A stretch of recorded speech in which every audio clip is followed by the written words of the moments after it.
শেষ কবে একটা বাইল্যাটারাল ওডিআই সিরিজকে ঘিরে এরকম অ্যান্টিসিপেশন, এরকম উত্তেজনা আমি অ্যাটলিস্ট দেখেছি আমার 10-12 বছরের জার্নালিজমের ক্যারিয়ারে, ক্রিকেট জার্নালিজমের ক্যারিয়ারে আমার মনে পড়ছে না। অস্ট্রেলিয়াতে আমরা এখন পার্থে আছি, আমার পেছনে অপটা স্টেডিয়াম দেখতেই পাচ্ছেন। আর একমাত্র রাতের অপেক্ষা, এক রাতের পর কিন্তু আবার যে আমরা মানে এত যে অ্যান্টিসিপেশন সেটা কিন্তু অবসান হবে, কেননা এক রাতের পর আবার আমরা দেখব বিরাট কোহলি এবং রোহিত শর্মাকে back in action, back in that blue jersey. আজকে শনিবার, আজকে এখানে উইকেন্ড, মানে ছুটির দিন। আর ভারতীয় দলে আজকে সেকেন্ড হাফে নেট ছিল। তো আজকে ভারতীয় নেটে আজকে আমরা যেটা দেখলাম, যে ক্রাউড মানে কে নিয়ে অ্যান্টিসিপেশন, ক্রাউডকে নিয়ে যে উত্তেজনা বা বিরাট রোহিতকে নিয়ে যে উত্তেজনা, আজকে মনে হলো ম্যাচের আগে একটা মানে মিনি ম্যাচ হয়ে গেল আর কি। কেননা এমন আমরা প্র্যাকটিস কভার করছিলাম নেটস এরিয়াটা, যেটা ওপেন এরিয়া, যেখান থেকে ক্রাউড মানে একটা ফেন্স আছে, ফেন্সের ওপার থেকে দর্শকও এসে কিন্তু দেখতে পারে প্র্যাকটিস।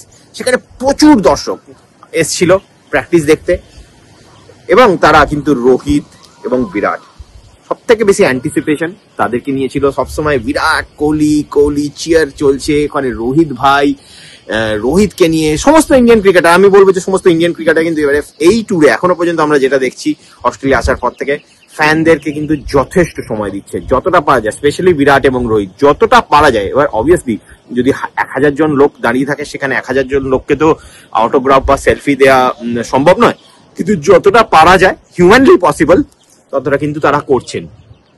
এবং ক্রাউডও কিন্তু খুব মানে যথেষ্ট, আমি বলবো রোহিত বিরাটকে ঘিরে কিন্তু যথেষ্ট এখানে একটা অ্যান্টিসিপেশন, একটা উত্তেজনা রয়েছে, একটা বাজ রয়েছে, দ্যাট ম্যাজিক্যাল ওয়ার্ড বাজ, সেই বাজটা কিন্তু আমরা দেখতে পাচ্ছি।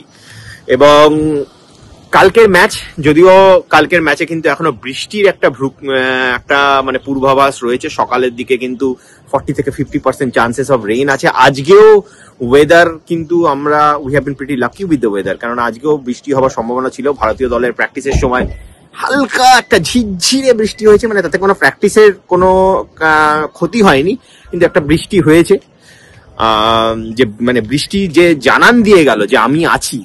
এবং কালকেও কিন্তু ম্যাচের আগে একটা বৃষ্টির সম্ভাবনা থেকেই যাচ্ছে। এবার দেখা যাক সেই বৃষ্টিটা ম্যাচে কোনো ইম্প্যাক্ট ফেলতে পারে কি পারে না, কারণ কালকে সকাল থেকে যদি বৃষ্টি হয়, আবহাওয়া যদি একটু মেঘলা থাকে, আর পার্থের এই newly laid out drop in pitch, সেই পিচের উপর কতটা ইম্প্যাক্ট হয় সেটা কিন্তু দেখার জন্য অনেকেই মুখিয়ে থাকবে। ব্যাটে বলের একটা ভালো কন্টেস্ট হয়তো কালকে আমরা দেখতে পাবো।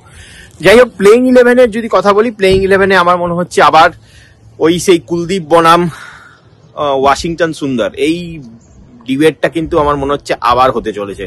কেননা বাকি প্লেইং 11 মোটামুটি সেটেল লাগছে, কিন্তু ওই কুলদীপ বনাম ওয়াশিংটন সুন্দর, ওখানে কে খেলবেন সেই নিয়ে আমার মনে হচ্ছে সেখানে কিন্তু ওয়াশিংটনের পাল্লা খেলার ক্ষেত্রে ভারী। কেননা আমরা এর আগেও দেখেছি, যখনই এই চয়েসটা এসছে যে কুলদীপ বনাম ওয়াশিংটন সুন্দর ইন এ প্লেইং 11, তখন কিন্তু অলওয়েজ ওয়াশিংটন সুন্দরকে প্রেফার করা হয়েছে because of his batting skills.